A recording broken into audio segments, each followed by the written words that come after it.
Good evening, and welcome to our Under the Gum Tree reading here at AWP. My name is Robin Martin, and I am the senior editor of the magazine. As you may know, Jana Marin founded Under the Gum Tree 11 issues ago, and its namesake comes from one of her own true stories. A story about chewing gum and shape in her high school band class.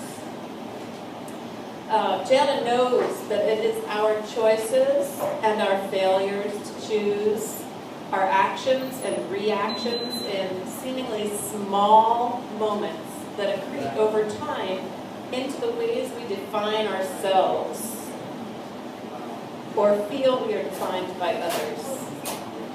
It's these stories of ourselves and those of others that Jana set out to curate and share alongside beautiful visual art, all framed within stunningly designed issues. The reason behind this careful curation and beauty and design is to honor and respect these personal stories. So thank you all for being here. And thank you for submitting your stories. It's exciting to be in our third year, and we're looking forward to more ahead. So I'd like to introduce to you Jana Marlies Marin, our publisher and founder and senior editor. No, I'm the senior editor. She's the executive editor. She's the boss lady. The boss. Commander editor, I don't know. So here she is, and she's going to surprise the readers with a surprise order. So pay attention.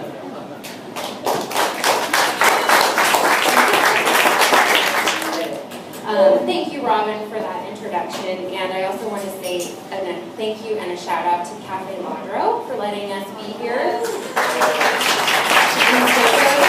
Jacob behind the counter making drinks for everyone. Thank you so much. Thank you all for coming and for being here supporting Under the Gum Tree and our readers. I think you're in for a treat because we have 3 countries represented tonight, as well as I think something like 7 or 8 of the past issues of the journal. And this is the only place we could ever do that, when all of us are converging here together for AWP. So this is the first time I'm doing an event at AWP, and I'm so excited to see the turnout and hear all the stories that will be shared tonight. And thank you, of course, to you readers who are willing to participate. And then before I introduce the first reader, I also want to say a huge thank you to my staff, Robin, Martin, and Kate Ashe, who are here helping me tonight. My staff is all volunteer, and the journal would not happen without them. So thank you, ladies, and you're awesome. Yes, please give them a round of applause.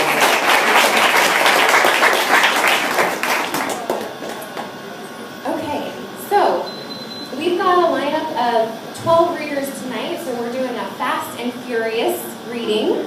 Our first reader is joining us all the way from Switzerland, by way of Seattle. She grew up here, but she now lives in Switzerland. She's the author of Body of a Dancer, published by Etruscan Press. She teaches online at North Idaho College and Casper College, and she's presenting on an AW panel tomorrow at 3 p.m. called Planning for Surprise, Teaching the Unexpected in Personal Narrative. So if that's a topic you're interested in, go to that panel tomorrow afternoon. Please welcome Renee D'Aoust.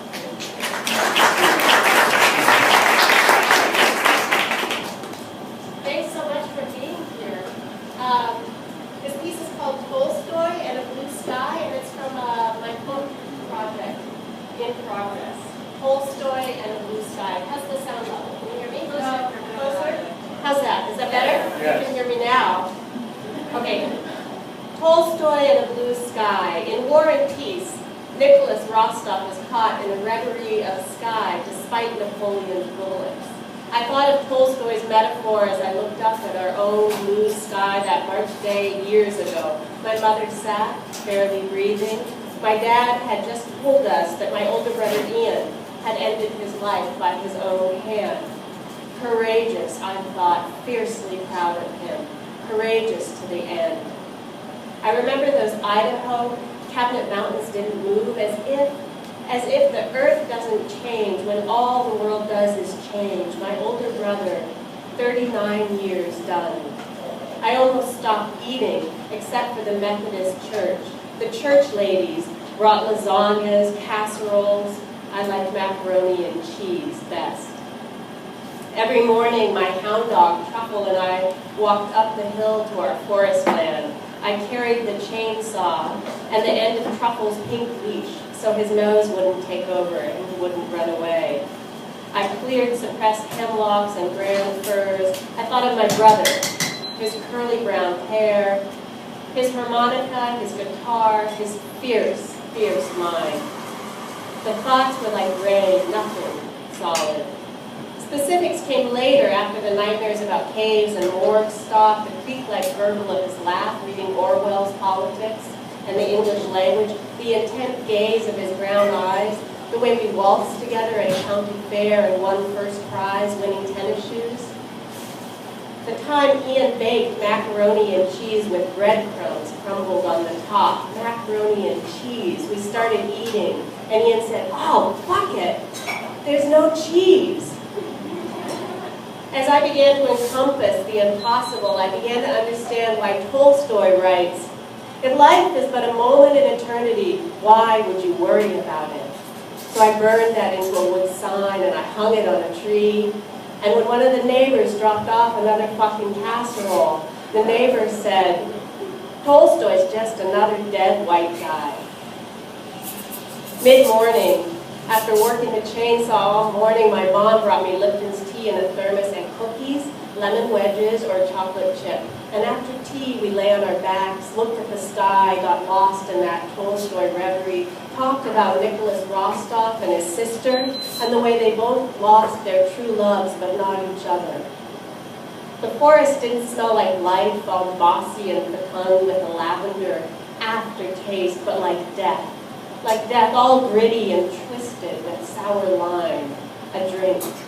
After sawing, I took off my hard hat and protective mesh shield. I spread out face down on the ground next to my dog, Truffle. I inhaled the dirt on his paws. Hoot owl regulations meant I was supposed to stop early by 1 p.m., but it didn't matter because I couldn't continue. I didn't have the strength. A blue sky will do that to you. Truffle and I walked down the hill together. The hound walked off leash. I had killed trees and come alive. I had picked up rocks and put them in my pockets.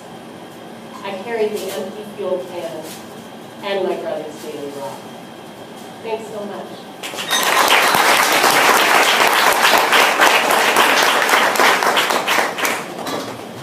Thank you, Renee. Our next reader is joining us from Pittsburgh via New Orleans, where she's from originally. She's the author of 10 books of poetry and prose, the most recent of which is 16 Essays of Love and a Song of Despair, which I got a copy of tonight, so I'm excited to look through that. She is currently co-editing an anthology of literary work to be used in teaching creative writing in alternative spaces such as jails, prisons, and rehab centers. She's the director of the MFA program in creative writing at Chatham University in Pittsburgh. Please welcome Sheryl St. Germain.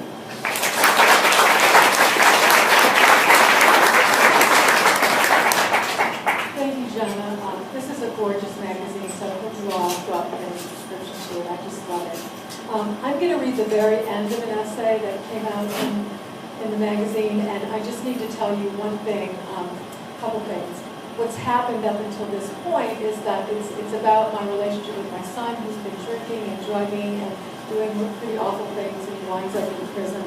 And I have a hard time communicating with him, so I'm crocheting an Afghan the whole time. It's about the way that you can make something through weaving and crocheting and knitting for someone you love.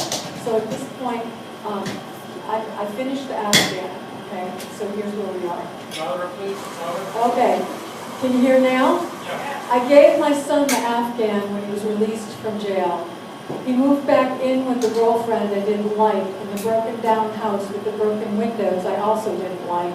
And I don't know if they used the Afghan or not, but sometime later when I helped him move out of that place, I found it stuffed in a plastic bag. He said it had come partly undone, and they hadn't known what to do with it. I took the Afghan home with me. It smelled like cigarette smoke and sour wine, but I prepared it where it unraveled and went back to recheck everywhere I had changed yarn to make certain it wouldn't unravel again. I washed it, checked it again, then folded it neatly and put it in my linen closet. I would give it back to him when he was settled in another place. Today, 10 years after my son's initial release from prison, I honestly do not know if the acts of having him committed and jailed helped.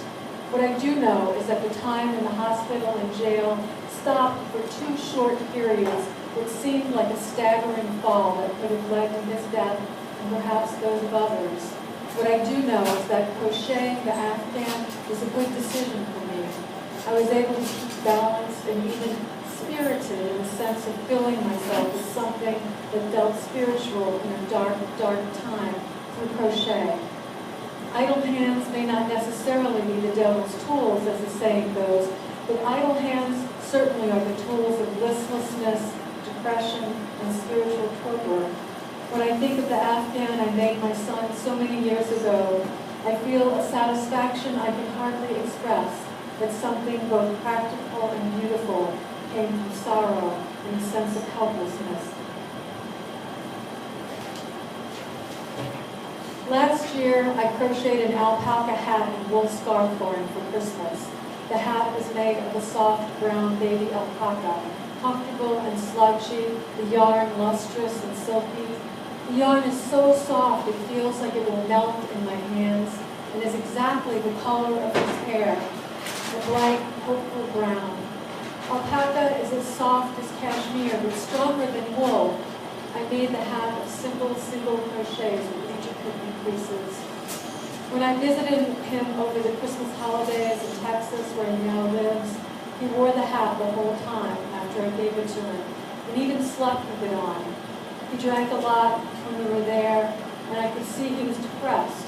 At one point when we were alone together, tears fell from his eyes as I was driving him to his father's house. "I don't know what will become of me, Mom," he said, pulling the hat down around his ears. I don't want to think what might happen if my son doesn't stop drinking and doing drugs. I don't want to think how little I can influence his life. This hat, this scarf, each stitch, a word in prayer. Keep him warm, keep him safe, keep him. I crochet words, wish, blessing, and spell into the scarf and make the hat a magic thing, like the cap of Hades, one that may make him invisible to the terrors of night. I hope my stitches will hook something words cannot. I crochet apology, regret, I crochet hope, I crochet sorrow, desire, rhythm, beauty. I weave in the ends, trust it won't come undone, and gifted, this talisman, this charm, this scar, beautiful of catastrophe.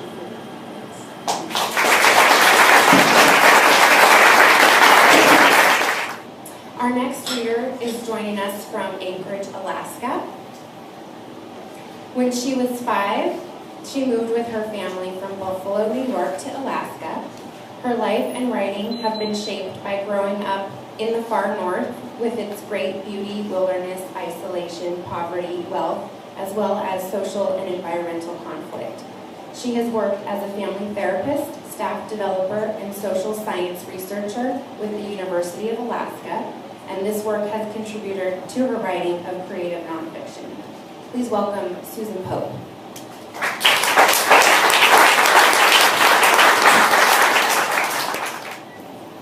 I'm going to read, if my voice is fast enough, the entire essay. It's a very short one.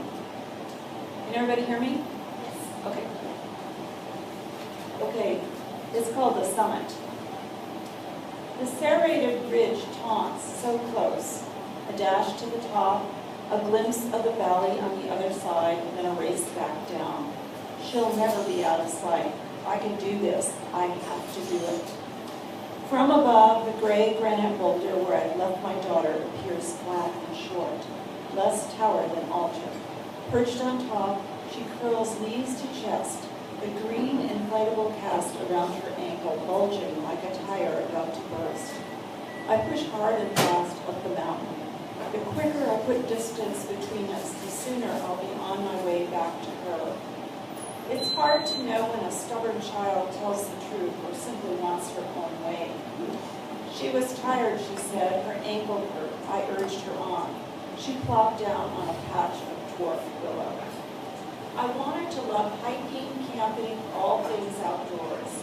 But at age 12, a daughter begins to undo the knot that ties her to her mother. Her mother tugs back, yet secretly longs to be free. She's a wiry child. Somersaults, cartwheels, splits, parallel bars, balance beams, leotards, ponytails, tiny breasts. Practices performances of applause. With one spectacular backwards flip, it ended. A shattered ankle, a year of pins and wire, graphs, casts, and crutches. She'll be no gymnast. In the same year, I decided to trade soft, flowing skirts for gray pinstripes and a corporate paycheck. To trade a man who was a good father but a bad husband for a man who was a good husband but not much of a father. In the same year, my daughter hobbled one-legged to and from the bus stop through the snow because I could not get time off work. The job was that important. The life I dreamed of just within reach. The doctor said walking would be good for her ankle, as long as she wore the air cast to keep it from twisting. She managed 3 miles up the mountain, across a wavy slip of a bridge, through the cow parsnips waving above her head, past a roaring cascade of icy water, and up above tree line. The crest, so impossible at the start, lay at last within reach. That's where she refused to go any farther. But our trail was a bare highway marked by old washed-out signs and fresh brown mounds of seeds and berries. Sometimes I pushed too hard. But I wasn't the kind of mother to leave her child for fate. My husband suggested the rock. She'd be safe there, he said. My daughter ripped a patch of moss from the ground and stared down at the green oval lake at the bottom of the trail. I don't care what you do. She didn't need me. She didn't even want me around. You may never get this far again, said the good husband, not so good father. She could rest. I could reach the summit. We'd both get our way. She said nothing as we boosted her up the steep, grainy side of the boulder, then tossed a backpack and bear spray beside her. As the tundra thins to glacial rubble, I make myself look forward, not back. Stacks of lichen-colored rocks mark the way. The elusive ridge seems more and more distant. Blasting across the empty landscape, wind rakes grit across my face. My calves, knees, thighs, and heart labor together as the trail grows steeper, stonier, more difficult. The sky darkens. Against my firmest resolve, I glance back. No boulder, no daughter. She's gone from my sight. There is no ridge, no summit, no goal. Splattered blood, shredded clothes, bits of bone, and clumps of hair hijack my vision. I called to her, not father, then pivot, stumble, and lurch down the mountain. Past one cairn, then another, and another. Rain pelts the rocks, greasing the uneven cobbles. The sky wide and broad, the clouds sheeted with gray. At last it comes into view, a flat stone surface, a small X of feet, legs, arms, and the head covered by a yellow raincoat. As I reach the rock, she opens her eyes. Back so soon? I try to crawl up, but the stone is slick, and I scrape my knees sliding down. She eases to the edge and jumps off, landing on the good foot. Our hug is brief and wet. You stink, Mom, she says. I let go, exhausted, relieved. I love you. Yeah, She shifts, putting distance between us. I'm hungry. I fetch a smashed granola bar from my pack, a small offering. Clouds bunch at the summit, jagged and bare. It's raining there too. I can see it from here.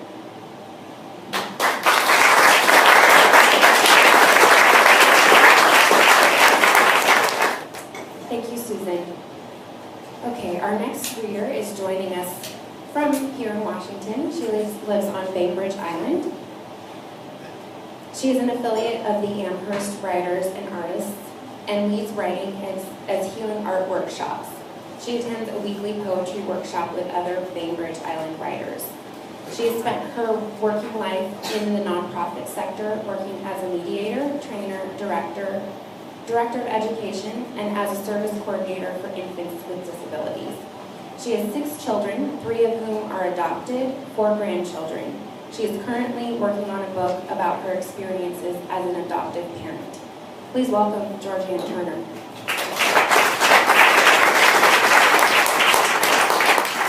Thank you, Janet. Thank you for pulling this together. I'm delighted to hear everybody's your story. Mine is called Questions for My Father. Can you hear me? Listen.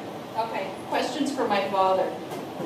I was maybe 40 years old before I realized it was too late. I'd spent so much time resenting my father that he was gone by the time I got around to wanting to ask him some questions. So many questions I have now.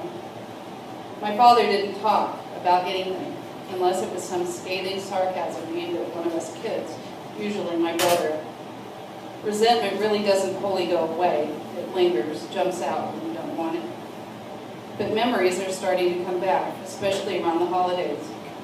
He must have been a very witty character, I think now, funny and subtly southern in his speech. Born in Georgia, raised in South Carolina. But I didn't see much of that. I didn't remember it anyway till much later. Mostly I remember seeing him stomp into the house every afternoon at 4:30 in his gray suit. He'd stand at the kitchen sink where my mother was trying to cook dinner for 6 or 7 people in a kitchen the size of a single white trailer. He'd stand there and fill up a water glass with vodka, down it in one gulp, take a breath, and pour another. 2 or 3, depending on how his day went, I supposed. I'd turn away, disgusted. I avoided that moment every time I could, but it was difficult not to see if it was my turn to set the table. But other memories creep into my mind, too. One time, my dad built a go-kart out of scrap wood, wheels from an old wagon, a steering stick from a piece of scrap wood, and the motor from my mother's washing machine. Not an old motor, the real motor that she used in the washing machine to clean clothes for 6 people. He took the motor out on Saturday mornings, attached it to the go-kart, and sent the older kids in the neighborhood flying down the street as many miles an hour as a washing machine motor could go.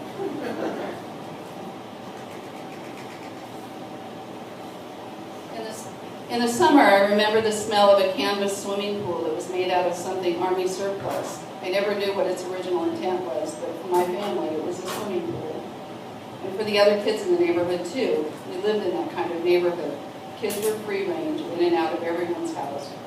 No one had any money, but whatever was around was shared, and all the moms came up with Kool-Aid and snacks. The wet canvas smell never left me, nor did the smell of the yellowed grass that had been under it all day, sour and dying. One Halloween was spectacular. My sister, only 13, but very clever and talented, made costumes for all the kids in the family. For herself, she made a Martha Washington costume complete with a powdered wig. She entered it into the state fair and won a prize that year. For me, she made a kitten costume. And for my little brother, she made a strongman outfit, complete with black balloon weights with 100 pounds written on each blade. Adorable in a 3-year-old. That year, our father made us a haunted house. He must have spent days on this house. He hung up sheets to make 2-foot wide lanes going back and forth in the garage. So it was a long trip through the haunted house. There was a scary voice made loud on a tape recorder and terrifying things all along the way. A plate of cold spaghetti, brains, a bowl of peeled grapes, eyeballs, and a wood ramp that you walk up 2 steps and then slam down the other side. Hands reached out to grab you and lights flickered on and on. I was only 5, but it scared the bejesus out of me, and I only went in once. Most of the kids in the neighborhood spent a good long time in there, making trip after trip. They had to go through to the end to get their trick-or-treat candy.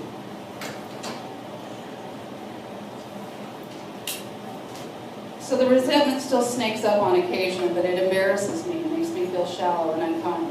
But I'm starting to have more pleasant memories bubble up to the surface and bring me a smile. If he was here, I'd ask him a lot of questions about what he was like. What was his childhood like? What did he like to read? Why did he stay in the Army so long? And why didn't he finish law school? I'd ask him about the War of Northern Aggression, as he called the Civil War. I'd ask him why he didn't tell my mom about his previous marriages, and I'd ask if he had any other kids. I'd ask him if he'd been a spy. I'd ask him why he did so many things for us kids, and what did he like about archery. Did he like taking me to shoot arrows with him? I'd ask him if he was sorry he had kids, but now I think probably he was only sorry once in a while. I would ask him questions he couldn't wiggle out of, and I'd ask questions that would make him smile. The answers, no matter what they were, would make me smile too.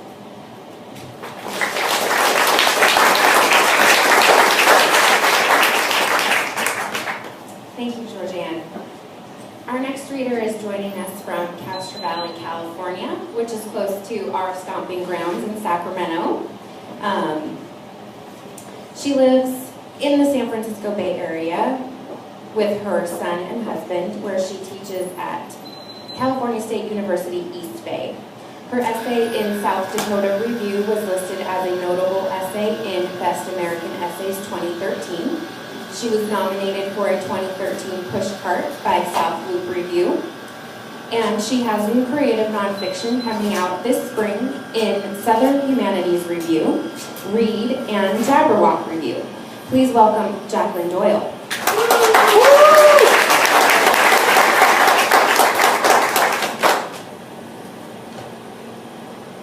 Thank you to everyone's here and my students who are so enthusiastic. I'm going to read Blind. It's a nonfiction flash. Is it loud enough? Okay. Blind. Can I hold it like more like this? Okay. There you go. The day I went blind was a sleepy suburban Saturday. I was hidden away in the corner of our dark dining room, curled up on a cushioned Danish modern chair, reading a book. We ate in the kitchen, so the room was empty most of the time. The only reason anyone came in there was to feed the fish, housed in a large lighted tank in the corner. The motor for the pump hummed quietly, and bubbles rose through the pale green, slightly murky water. Iridescent neon fish darted to and fro. Orange goldfish and black mollies swam at a stately pace, fins fluttering. Green water plants swayed. At the bottom of the tank, in multicolored gravel, sat some Asian-looking ceramic structures, a mysterious ruined city with arches and small buildings missing half of their roofs.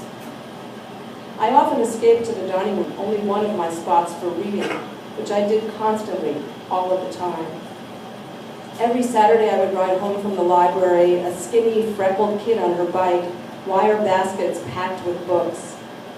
I would lug the tall stack to my room and spread the books out on the floor, excited by all my choices, skimming a first page there, a first page here, lingering over my decision of which book to read first.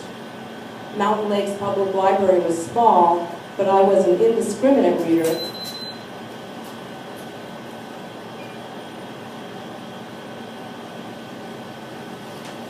I didn't mind.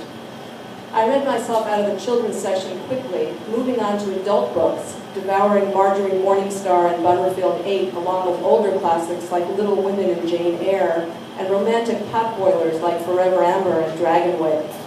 I wanted to be all of the heroines, questing or cynical, hopeful or doomed. I wanted experience, a wider world than suburban New Jersey. My mother disapproved of my reading. "You read too much," she told me every Saturday. "Go outside and play." I sensed a profound disapproval of the girl I was turning out to be, her desire for a different daughter, more popular and outgoing, less bookish and studious. She was unlikely to discover me in the dining room and chase me outdoors, though. I felt happy and safe in my shadowy corner. Outside, the sun was shining, a gold-green blur through the tall evergreen bushes obscuring the dining room windows. I could hear the far-off drone of lawnmowers, faint shouts of children playing, louder hammering and the whine of the electric drill in the kitchen behind me. Renovating the kitchen was a project my father had been working on for as long as I could remember. Every weekend he sawed and hammered, hauling finished cabinets up the narrow basement stairs. He must have been painting. The smell of turpentine permeated the air, sharp and heavy. It was like inhaling the fumes out of the canister. It made my eyes water and burn. I caught my breath and couldn't exhale. Suddenly I burst out, "I can't see! I can't see!" My father rushed into the dining room, banging open the swinging door from the pantry. My mother clattered down the wooden stairs from the second floor. He grabbed me by the arm and dragged me up the stairs to the hall bathroom, almost pulling my arm out of the socket in his grim haste. Gripping my hair, he filled the basin with icy water and plunged my face into it. I was struggling, I couldn't breathe. My mother was out in the hall wailing, "Oh my God, oh my God." My father pushed my face into the water again, his hand on the back of my head. I was choking and spluttering, hair drenched, icy water running down my shoulders and back when he let me up for air. "It's okay," I gasped, trying to push him away. "I can see." He toweled my hair roughly, a bushy halo around my face. It's been years, and I can't remember whether my mother and father were angry or happy in this Lazarus moment. I hadn't been faking, but I can't remember whether I really couldn't see or whether the fumes simply made my eyes sting. I remember my father's force, my mother's wails, my fear. I can imagine what they might have said, probably not expressions of joy. "Were you lying? By God, I'll teach you not to lie to me." It's all that reading she does, Jim. It's just not healthy. It was a moment of blindness that would be followed by others. Their blindness to me, their inability to accept my living abroad, my intellectual aspirations and definition of womanhood, my blindness to myself, my decade of dissatisfaction with a career that could have been rich and satisfying, my late sobriety after years of denial. One day I plunged my face into a sink of cold water, looked into the mirror, and there I was. I toweled my hair gently. I could see.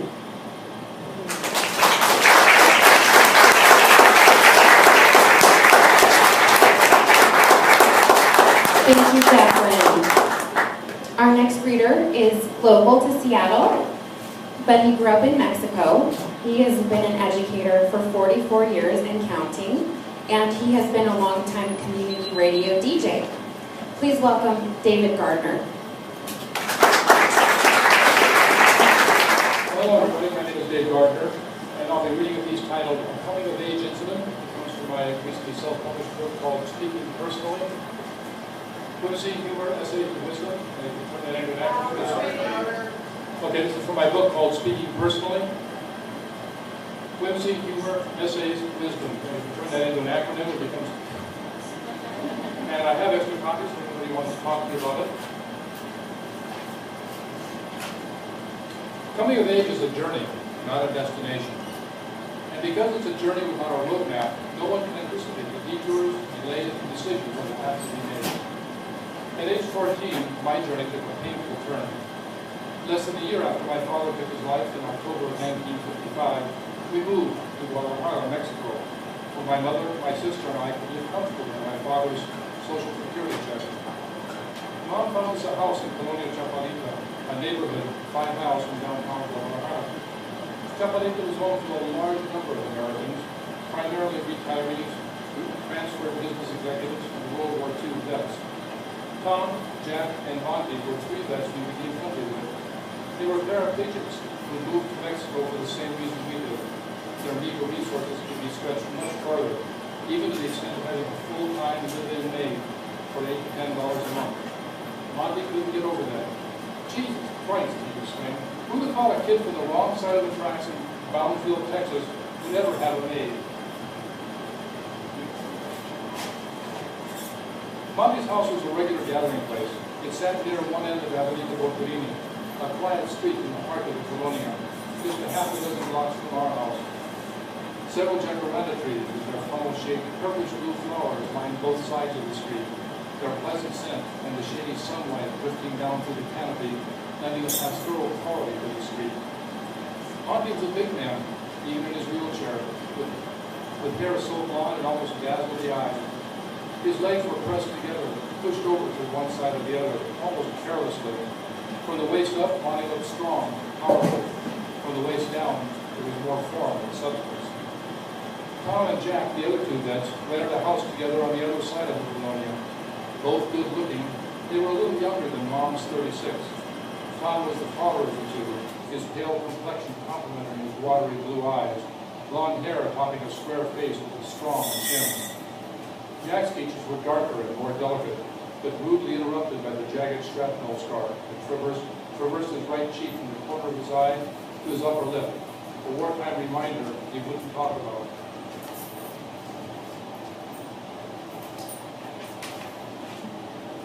Playing chess and drinking were their two passions. Every time I went over, there was a chess game either in progress or set up, ready to go. Ditto with the drinking. There were always drinks in hand or booze and mixers set up, ready to go. I liked going over there. I listened to their records and got chess lessons from Jack. Just us guys. They sat around talking about the war and their lives before the war.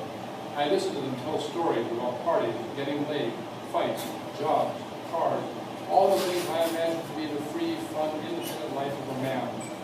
When they offered me a cigarette, or better yet, gummed one of mine, I felt as if I had already arrived. They joked and swore in ways I couldn't wait to try on my own. They spun music on their photograph, music I'd never heard before, by people I'd never heard of. Stan Kenton, Lester Young, Miles Davis. Blues by someone they called Lady Davis. Blues that touched me in ways my rock and roll couldn't. They played strange music from someone they called simply Bird. I sat in puzzled silence listening to Charlie Parker. The music made no sense to me. It did things music wasn't supposed to do, but I couldn't help listening. It was forceful, driving, compelling. I visited Tom and Jack regularly, and as the months wore on, the drinking increased, and the camaraderie between the two began to crumble.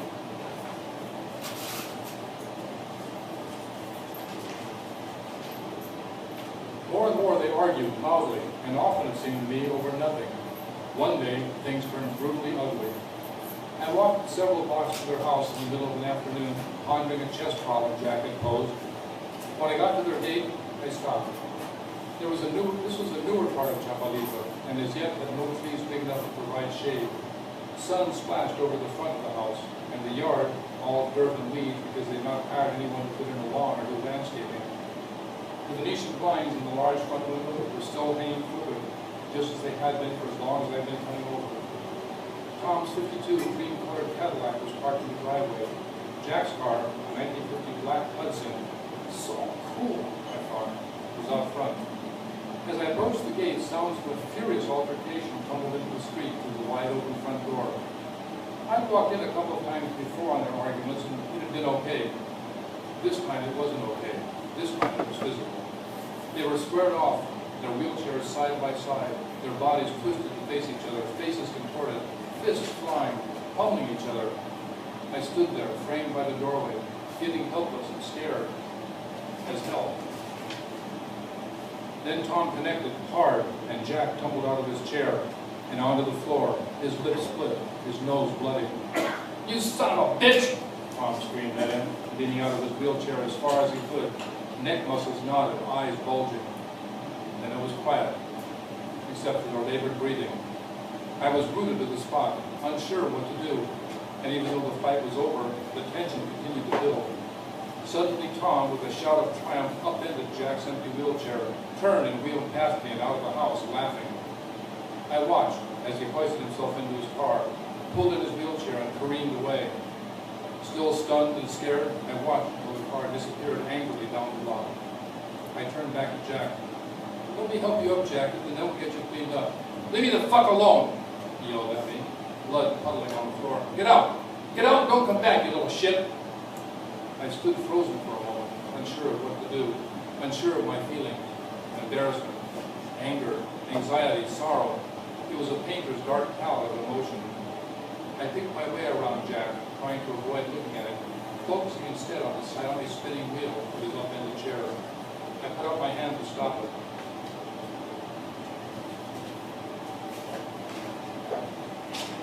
Do you want me to get out? I left the door open.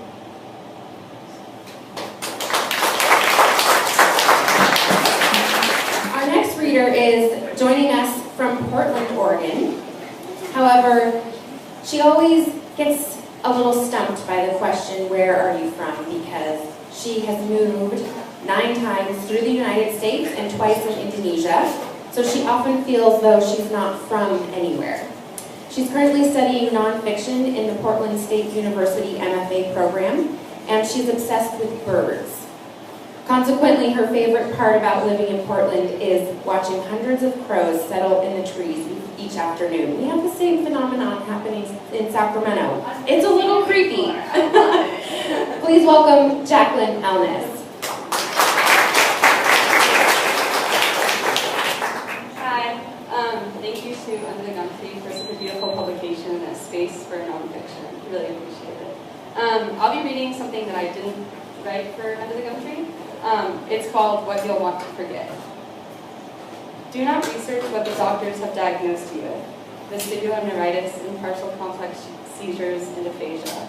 The possibility of being plagued by a lack of speech and muscle movement indefinitely will scare you to no end.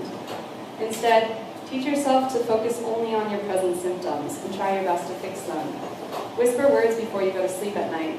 Use your roommate's shoulder for balance at the grocery store. Don't tell your parents that you skipped class because you can't see the board. Lie down on your bed instead.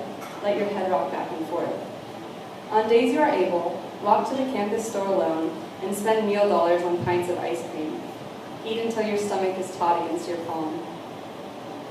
Your roommate is the one who tells you about the hours or days when you lose your memory. She says she takes care of you. You trust her. At night, the two of you lie in your matching twin beds and talk about the 2 boys across the hall. You tell her about curling up on your boy's bed while he writes philosophy papers, the way he pauses sometimes to tuck strands of your hair behind your ears. You won't tell her that he's also recently started calling you chunky, that he takes calls from his ex-girlfriend and says hello to her in a way he wished he would to you. She tells you about her boy, who says he doesn't want anything serious or a girlfriend right now, but she takes it as a challenge and makes her way to his 2 shoved-together twin beds most nights. Her boy and your boy will come over almost every time your brain starts acting up. They watch you transition from a normal college girl to someone who sits underneath a desk and says, I remember, for hours on end. They are scared of you, for you, the first few weeks your episodes happen. After a while, though, you'll become entertainment. They tell you your dog dies so you cry. They take videos where they intentionally mess up the tense of their sentences so they can film you stuttering when you try to respond. One night, her boy and your boy scream that there are spiders all over your back. Quick, take your shirt off, they yell. The next day, as usual, you will wake up with no memory of the incident. Your roommate will tell you what happened. She says you ran down the dorm hallway.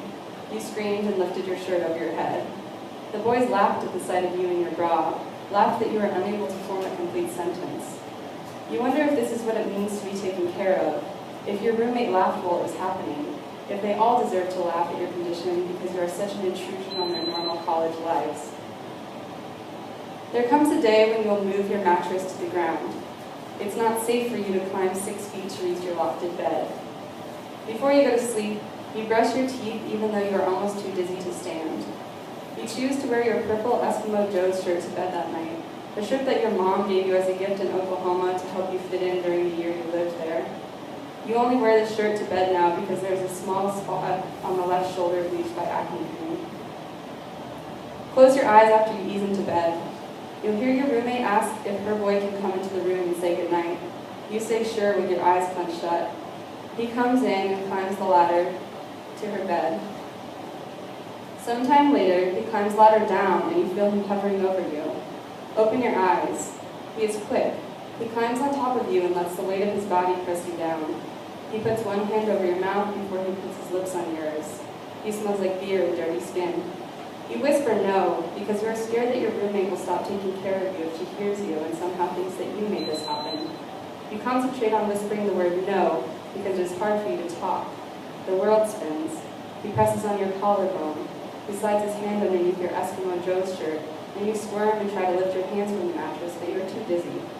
He pauses, brown eyes glinting in the dark, and looks into your eyes while one hand moves under your shirt and you are whispering no. Crawl away when he falls asleep. You will sleep on the tile floor.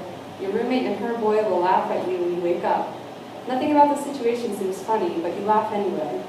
You will laugh again when your roommate tells you weeks later that she made a bet with her boy that he couldn't get you to kiss him before spring break.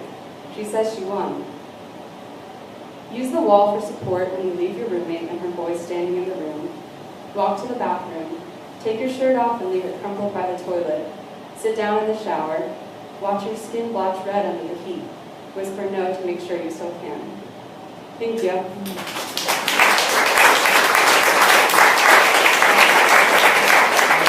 Thank you, Jacqueline. Our next reader is joining us from St. Paul, Minnesota. She grew up in England in the years after the war, and after spending most of her life in the U.S., she thinks of herself as an American, but her writing is focused on the expatriate's experience of separation and estrangement. She is currently working on a series of linked essays about her parents' lives. Please join me in welcoming Linda Silver.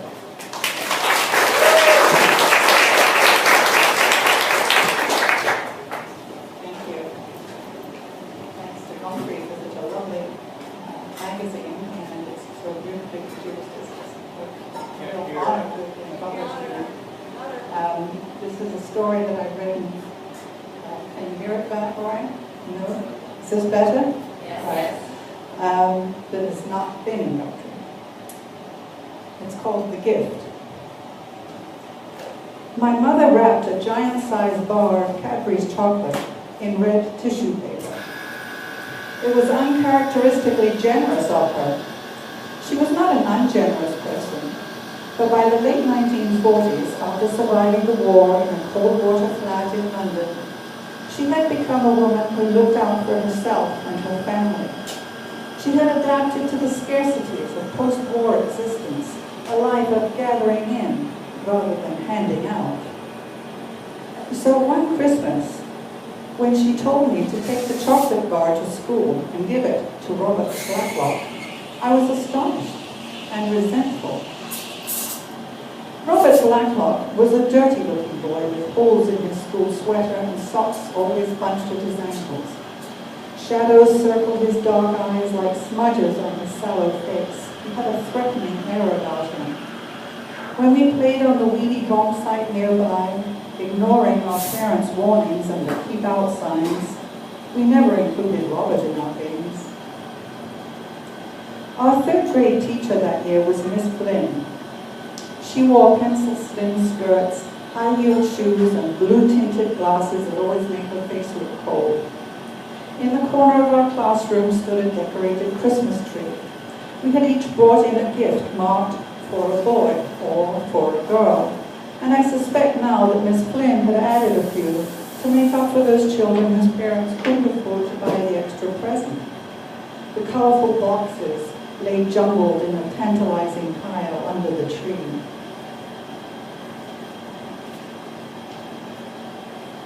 The morning before my mother's puzzling act of generosity, Miss Flynn had stood with her arms folded as we trailed into the classroom. When we were all seated, she removed her blue glasses, letting them dangle from a gold chain around her neck as she crossed the room and closed the door. She told us then that Robert Blacklock had been caught stealing presents from under the Christmas tree. As he sat at his desk, grimy fingers twisting together, Miss Flynn said as punishment he had to stay in the classroom every recess and every lunchtime. Appalled, yet smug, that it was the dirty loner who had done this very bad thing, I couldn't wait to race home and tell my mother. But my mother baffled me by being sympathetic toward the boy, the thief, as Miss Flynn had called him. She'd wrapped up the bar of dark chocolate, one that would have been shared by our whole family, and instructed me to give it to Robert. I refused, not wanting anything to do with him, and imagining the teasing from the other kids. But she insisted. I remember that family during the war, she said. day, Miss Flynn and Robert remained at their desks, while children filed out of the classroom for recess. As the last child left, I walked over to where Robert sat, miserably alone, and thrust the red package in front of him. I resisted the urge to say, I didn't want to give it to you, my mother made me. He raised his head. The look on his face as he saw the gift startled me, and his eyes met mine for the briefest moment before I turned away. Miss Flynn said, "That's very nice of you, Linda," and I ran from the room bewildered by the undeserved compliment. I'm not sure how my mother knew Mrs. Blacklock and her family, but I imagine the two women taking shelter together during the air raids, which were an almost nightly occurrence over London in 1942. When the sirens started to wail, my mother would grab me from my crib, wrap me in a blanket, and snatch up a basket of supplies she kept nearby. Across the road and around the corner stood Hornsey Town Hall, a solid 1930s modernist building. An air raid shelter had been constructed in the basement with drawers removed from office desks, serving as makeshift cribs. Supplies were scarce and women shared what they could. Blankets, diapers, milk for their babies. Perhaps Robert Blacklock and I lay side by side in our drawers while our mothers talked quietly, fearfully, listening to planes droning overhead. My association with Robert Blacklock ended immediately after that. No unexpected friendship arose as it might in a fictional story, nor was he accepted by our classmates in some epiphany of redemption.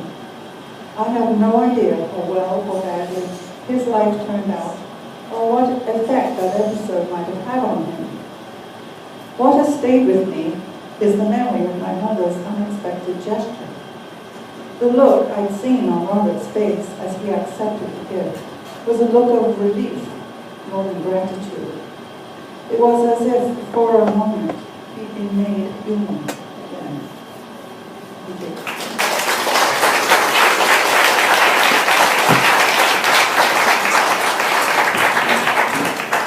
Thank you, Linda. Our next reader is also joining us from Portland. She is a member of the Dramatists Guild Theater Arts Studio in AWP. Her one-act plays were premiered together at the Theater Arts Studio in Scottsdale, Arizona in 2008. Her other works include dozens of 10-minute plays and monologues which have appeared in various festivals and productions over the years. She and her family moved from Phoenix to Portland in 2011, where she began her transition from the stage to the page. Very nice little rhyme there. Please welcome Mare Biddle.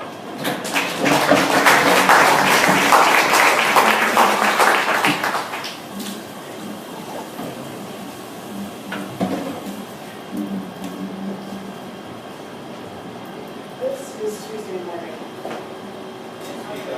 A little bit closer. I am so loud, so is this good? Is this better? No? Really? Yes. I don't do this side, I do that side. Away from the speaker, This is Tuesday morning. Where are the Fuji apples? I'm a little too frantic. It's okay, Mama. I like the ones from the co-op better anyway. I'll ride up there this afternoon, she says. I'm sorry. Swallowing hard, deliberately. It's okay. Do you want me to get other stuff on the list? She waits. Do you just want to go home instead? No. Okay. I'll get cat food, paper towels, and peanut butter and jelly. Off she goes.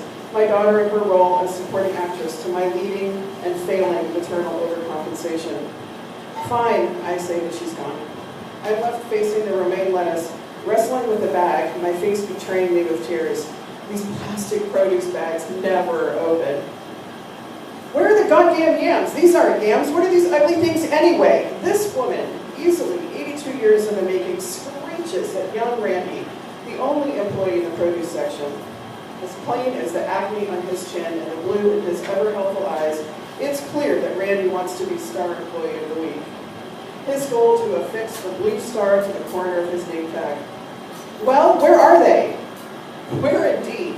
If we only knew where Randy is keeping the goddamn yams, she and we could go about our day. Less screeching, less crying. I don't know why, but I look his way as well. I join her in the expectation of a satisfactory answer in pronto. I need a remedy to this uncertainty so clearly of Randy's making. They're right here, ma'am. Randy stretches across the hothouse tomatoes and lifts a specimen from the yam bin. Those aren't yams. She adjusts her jaw. Are those yams? They don't look like any yams I've ever seen.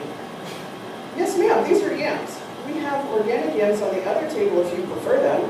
He rounds the corner, reaching for a second offering in earnest, although possibly calculated, hope of finding her demanded answer. Well, I see now. Thank you, says my tart friend, letting go of her finely pitched tone in favor of a conciliatory smile. Damn. I liked our righteous demand for yams. God damn yams. I knot the baggie holding the yellow pepper for tonight's salad, $1.99 a piece, and see my daughter's victorious grin marching upon me. Okay, the cat food is 10 for $7, so I got 10. I brought paper towels, and they have snowmen on them. I wanted to get honey for Dad, but they don't have the right kind. This is the peanut butter you like, right? Oh, and blackberry jam. Please, for me? Her favorite. Sure, sweetie, I croak and flip a tear off my cheek. My demanding friend.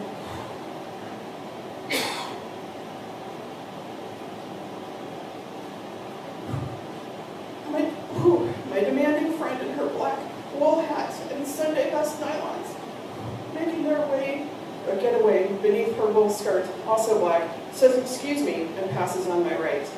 I bet her name's Trudy. She looks like a Trudy. What's next? My daughter prods. Did you find the apples? What's that saying? An apple a day keeps the doctor away? As if that were all it took to keep doctors in sickness and pain away. My son likes apples. Where are the apples? I scan the department for Randy, but having completed his good deed, he's disappeared. Probably out back sneaking a cigarette, which would be frowned upon if you were Star Employee of the Week. Trudy is moving toward the bacon and lunch meat. Wrong peanut butter, sweetie. Chunky, not creamy.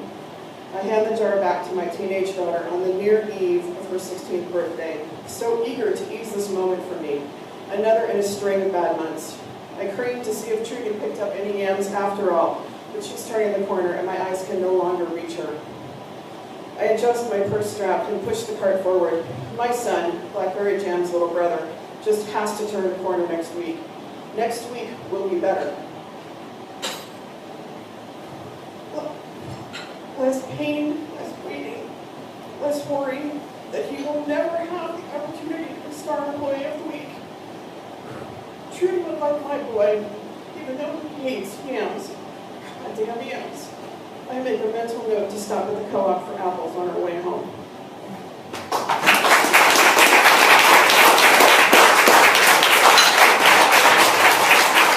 Thank you, Mayor. Our next reader is joining us from Vancouver, British Columbia, although she's originally from Appalachian, Virginia. She now teaches English and creative writing at the University of British Columbia in Vancouver. She's currently working on a memoir about the dangers of love stories. Please welcome Mandy Len.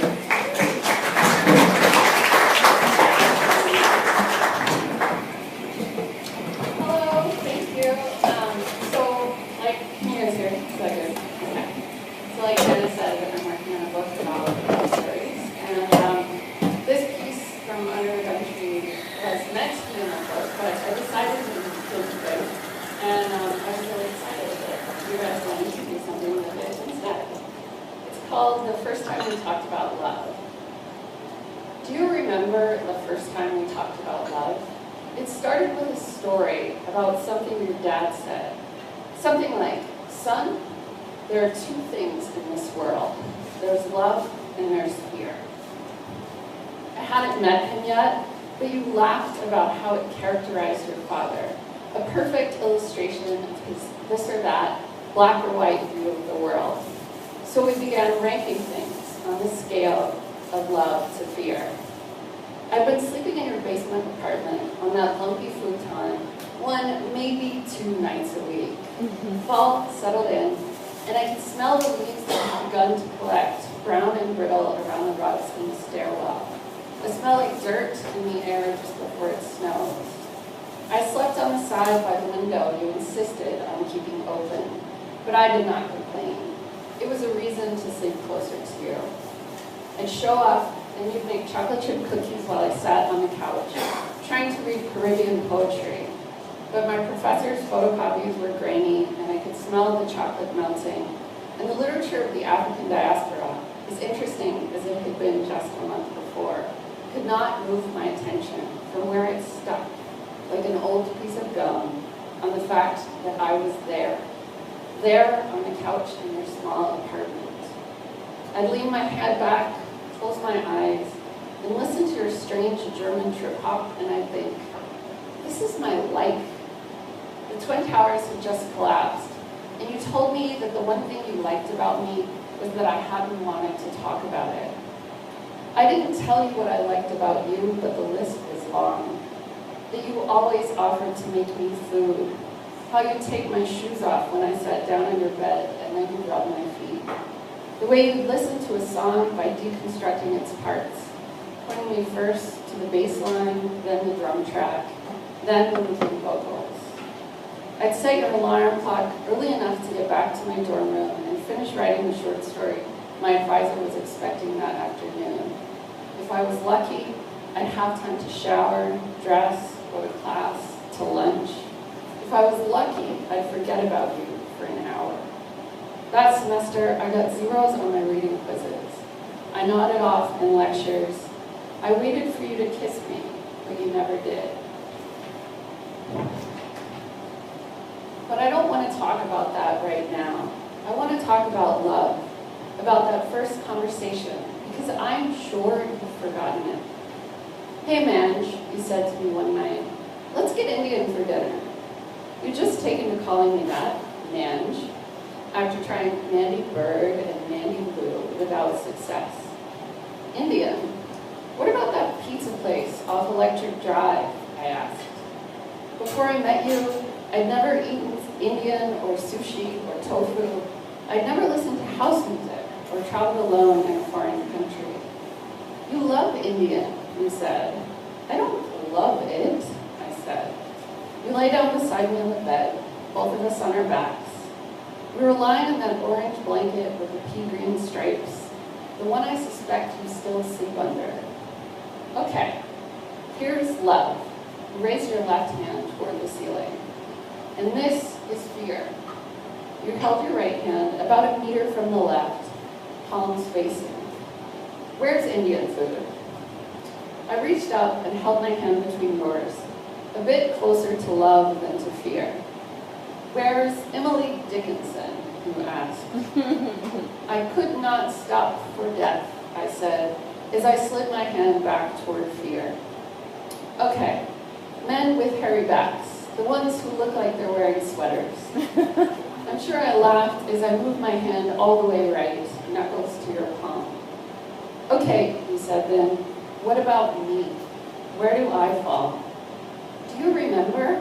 Maybe the questions were different, but the scene was the same. And that last one, what about me? What about you? How could I answer? You used the computer in my dorm room to email some girl you met in Germany. And I still sometimes lost the better part of a lecture staring at Jason Dennis's ankles. And I love you? How had this topic not made the list of things we avoided discussing? I remember how my fingers chilled as the blood withdrew from them and crowded, all 8 pints, into my cheeks. My hand drifted left, so the base of your palm radiated warm heat against mine. You could have slid a page of newspaper between our fingers. So close, but not quite touching. You don't love me? I think your hurt was feigned. What was I supposed to say? I'd made a point of stopping that train before it gained any steam. You were so audacious to ask, to invite me into your bed without even a kiss. But I'd come, happily, convinced that the ambiguity of our relationship was part of the point. Well, I said, I guess I do.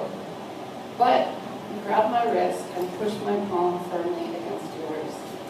This is love. No, I protested. There are degrees of love. Nope, you said, this is my scale, and I say love is here. Your fingers cuffed my wrist, then let go. My palm must have felt damp against yours. Okay then, I said, you are here. We lay like that for a moment, palm to palm, and I felt the warmth of your fingers as I stared at a water stain on your ceiling.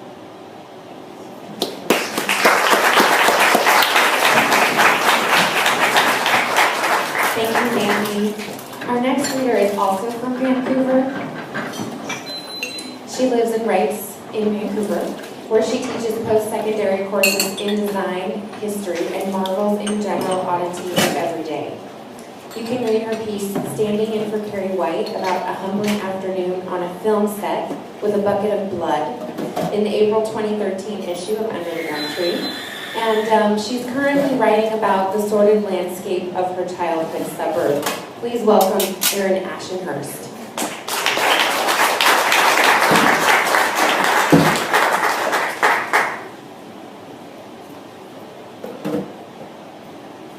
Okay, how's the sound? Okay? Yes. So I'm going to read from Standing In for Carrie White. This is the first half. I'm going to check out the second half. You may know what happens if you've seen the movie. Even with fair warning, the visual was shocking.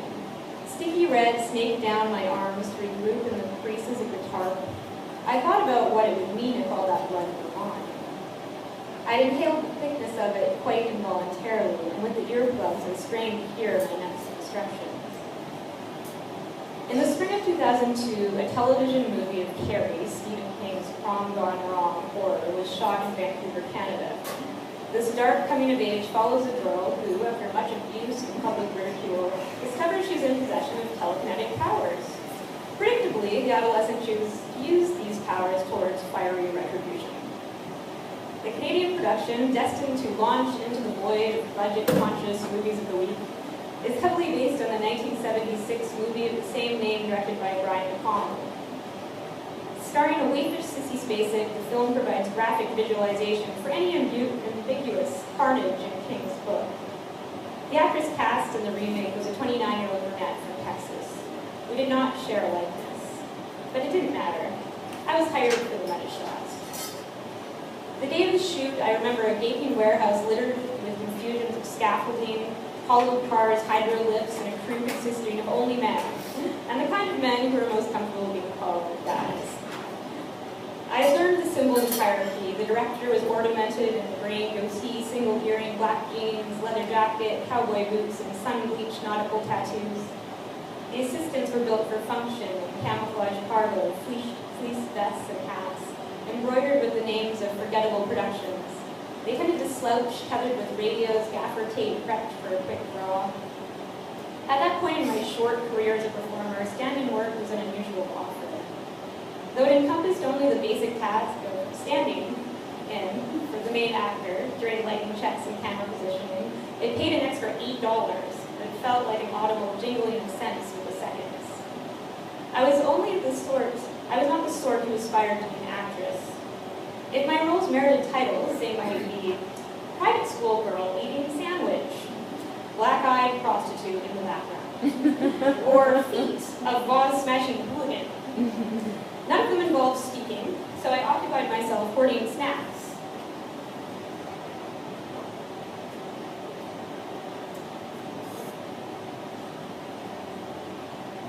From the craft table and eavesdropping. The talent wrangler dressed like a road warrior henchman led me to a corner where the other stand-in was already begun on a bowl of individually wrapped Hershey's bars. He introduced himself as Mike. "I'll be your date," he snorted as I assessed the care he'd taken in forming throngs of brittle spikes in his dark vein. That afternoon, I would learn Mike was in a band. I would watch him drum on various surfaces, and I would get all the information for his gig later that evening. And I would never see him again, or at least never recognize him. I marked a bowl of coffee crisps and settled in. One of the more unique features of Carrie, the television movie, turned out to be an array of in-camera effects, which minimized the cost spent in post-production. The most championed of these effects was referred to as Carrie Vision. In Carrie Vision, the shot is framed by a ring of kaleidoscopic distortion to represent the first-person perspective of the protagonist while she is in a heightened state of rage that triggers her telekinetic power. It has nothing to do with me, Satan. It has nothing to do with Satan, Mama. It's me. Me, if I concentrate hard enough, I can move things, Carrie explains. I spent several hours standing very still, or shaking violently. Well, the group of guys huddled around the monitor in discussion. Could you shake harder? Think as though you're strangling someone in a bathtub and they're afraid of a fight. Yeah, like that. While they debated the level of distortion required to effectively communicate homicidal wrath, Mike grazed and chatted with the production assistant, mixing liquid in a bucket. I was dismissed from the Carrie Vision testing and was scooping from the chip bowl when the talent wrangler approached. So, he said carefully, your agent told you about the blood scene, right? Indeed, she had not. I measured the scene from the original movie with slight nausea and contemplated if my agent was hazing me. I looked down weakly at my clothes. At least they were mostly black. He laughed and promised they had a costume prepared. In the wardrobe trailer, Mike straightened the cuffs of a powder blue tuxedo, looking irritatingly dapper. I assessed myself in the mirror framed by the frowns of the costume department. Strapless, pink polyester gown, cheap white heels, plastic jeweled tiara, dollar store prom queen, lanky, awkward. Although I had the bargain version of the costume, it was clearly fit to the starring actress. My extra 4 inches of height were compensated for in her bust line. Here, stuff a couple of these in there. A woman tattooed in flowers and lizards handed me 2 fleshy slabs. They felt like raw chicken under a plastic wrap and added 3 cup sizes. The extra weight made the strapless bra slump precariously. I can see your dirty pillows, everyone will, cautions Carrie's mother. My own prom dress had been a vintage find from the 1930s. My mother had tailored it to my small frame and sent her only child off in floor-length black taffeta, indulging my sentiment that the death of the high school called for the garb of an exuberant widow. Throughout the dance, the original stitching of the dress ripped in amusingly unexpected places, so that by the end of the evening, the seams of the sleeves and bodice were accessorized with safety pins collected from better prepared girls. Art Deco like comic. However, standing with frills lit by the fluorescence of the trailer, my suddenly inferior breasts sweating and sticky and synthetic, I felt akin to the guy outside the pizza place hired to wear the sandwich board and told to wave at carloads of malicious teens. I counted the hours I had already worked and calculated the take. Tripping back to the warehouse, I tried to position myself behind this talent wrangler, but he did little to shield me. My shoes were too big, and I could sense my bra migrating south rib by rib. Mike's suit fit perfectly. The ruffles matched his crunchy hair, I thought sourly. The camera team and crew had formed a semicircle around a large yellow tarp. Beside the tarp was a hydro lift. I felt both overdressed and underdressed. An unflattering monochrome of pale skin and pink satin. Among the spectators was the production assistant with the bucket. Don't worry, it's edible. He chuckled and tipped the brim so I could see the mixture of powder, water, and cornstarch that had indeed become blood. I'm going to jump away when the bucket drops, whispered Mike. Traitor.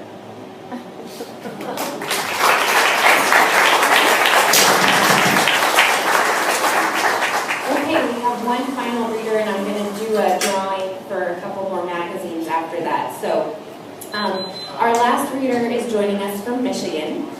He is the author of the Tallgrass Trilogy, Water and Abandon, and other collections of essays.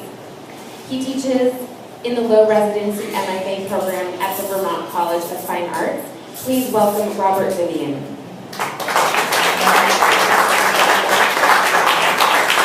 Thank you for staying. I won't read, Under the Gun is a beautiful publication. I'm privileged to be a small part of it. I won't read the essay that's in that piece because I couldn't quite put it down, so I'm going to read what I call a dervish essay. I taught in Turkey and was very influenced by Rumi, and so it's kind of an experimental essay. It's called Play. Play now the dust that is day, and play the leaves that scrape over the cold pavement in the play that is autumn. Play the ink of dark at night and the morning that breaks into shining, going down in glory again, in truth of fading light. And play with the words you want to sing, and play with each other tenderly. Oh, beloved and friend, sweet confidant, sweet helpmate, play with your hands and your feet, and play the deep musical chords struck within that want to be strummed, plucked and stroked. Play the words you want to sing, and play with a spoon in your fingers. Lovely little fiddle made out of polished metal. Play with the night again until it is dawn, and play with the fact of dying, which in other annals is the stark reckoning of runaway doom. And play the sorrow that is dear, for play is ocean, and play is sky, and play is the first kiss, and the last kiss as long as we both shall live. And play is fish rising for a fly in a brief boil of water, and the heartbeat that goes boom. And play is first frost and fractals of shattered light. And play is moon watching out of cavern of stone that is a prayer of stone shaped by silence. Pockmarks conferring a scarred but noble countenance that is no mere expression. And play is roof pointing to the stars, and play is starlight gone out long ago, and play is reaching us from the past into now, into always, into what will befall us, sweet brother, sweet sister, play in water washing over sandcastle made by a child's hand, and most excellent, excellent play. Even when it is washed away, and play is basement window I look up out of each day, each playful, playmost day, and play the spider lowering itself down in a single filament of thread, so silky and thin it can't be seen, which is astonishing play of staggering beauty. And play is root cellar, play is cauliflower, rutabagas, and doctrine of signatures where everything writes its holy name. And play is a drama called living and breathing, moving and feeling, so one must move, must play, must dance, must sing, must shout, must laugh, must cry, must play. And playing we make our beds, and playing we mow the yard. And playing I saw that I was a boy again, trembling to tie his shoes to go outside. And play with his friends, and dear dying Ellen on her deathbed, who kept saying, I just want to play. I just want to play, she who was all of 75. And in summer I see butterflies playing among the flowers, oh so delicately, and oh so reverently, and the slow flutter of their wings that could grow so still before they flew away in great looping delirium, and playing were the hummingbirds and the rapid bruise of their tiny wings that bruised my own heart and made it ache. And play, I hear my laugh, my wife laughing on the phone, a clean, beautiful laugh that somehow sends shockwaves down all eternity, where everything and everyone is playing. And play the farmer's almanac, and play the traffic jams. See how all the headlights form a necklace like a drawn-out kiss, and every car, every truck wanting to kiss, but too shy to do so. And would the judgment come down on me with its fraught, implicit question, what did you do with your life? What did you do? I want to say, I want to answer. I played. I played. I spent my days playing. And judge will then, I know it, I feel it all around me, inside me, for I am everywhere and always, not just this body, for the proof of it is the wind that will take my name away, and judge will come forward not in black robes, but as flickering light that beckons, getting brighter and brighter, but never blinding. No, not ever. Not that kind of heat, only bright, bright, here, and then I will be taken into the light. And first and last playing, Alpha, Omega, big dog, and best friend, and the frolic that does not end, like a kid jumping over a bucket or a fence, shrieking with joy as he does so.